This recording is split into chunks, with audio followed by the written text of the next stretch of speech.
అక్క అంబాసిడర్, నేను బెంజు, అది పోర్టబుల్. నేను ప్లాస్మా, అది లైఫ్ బాయ్. నేను లక్స్.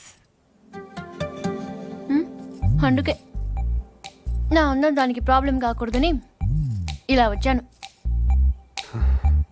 దేవుడు దయ వల్ల దానికి పెళ్ళైపోతే అక్కడ గంటకు తగ్గ బంటలో హృతిక్ రోషనో అభిషేక్ బచ్చనో దొరకపోలే. చూసావా, నువ్వు కూడా చూపు తిప్పుకోలేకపోతున్నావు. అయ్యో దేవుడా, ఎందుకయ్యా ఇంత అందం ఇచ్చావు నాకు?